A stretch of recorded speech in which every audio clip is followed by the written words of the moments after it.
Hi guys, ayan, papunta ho tayo ngayon sa Nato upang bumili ho tayo ng fresh na isda dahil dito ho sa Nato, marami kang mabibiling isda na hindi pa ho nalalagyan ng yelo. Kaya samahan niyo po ako para ho makita niyo kung gaano kadami ang isda dito ho sa dagat ng Sangay, Camarines Sur.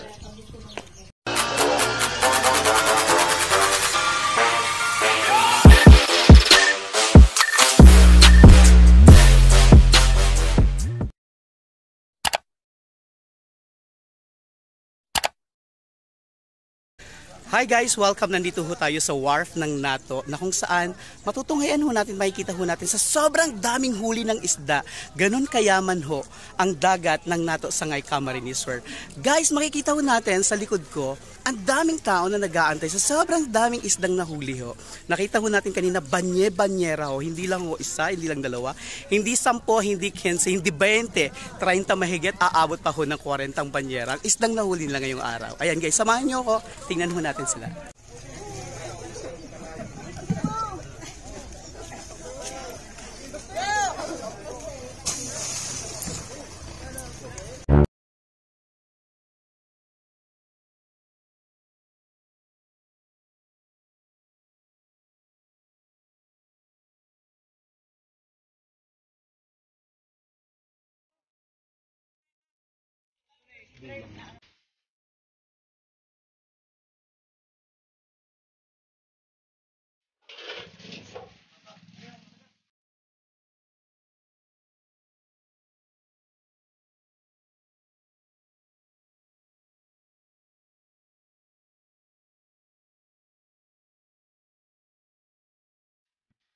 Guys, makikita natin dito sa likod, busy ang mga tao. Hinahakot ho nila ang mga banye-banyerang isda na kung saan huli-ho dito sa dagat ng Nato Sangay, Camarines Sur. Ganon kadami, ganon kayaman ang kanilang dagat ho dito sa isda. Alright guys, tingnan natin. Ayan, dadaan sa likod ko. Ayan o. Banyera. Pang ilan na yan? Pang ilan na yan?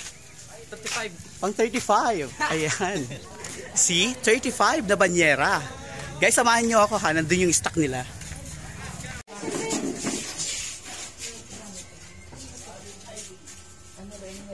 Ikaduwang banyera.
Isda. Ang fish. Correct.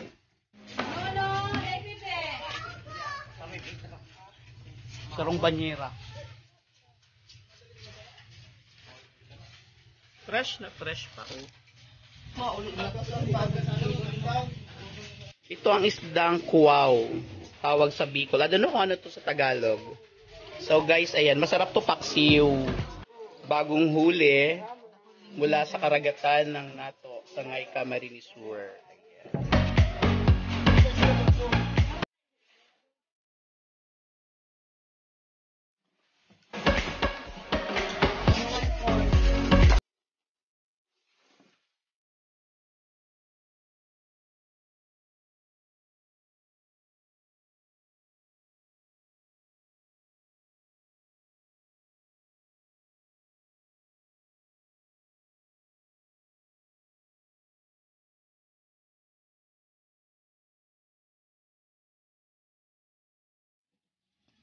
Hi guys, ayan, nandito na ho tayo ngayon sa bahay.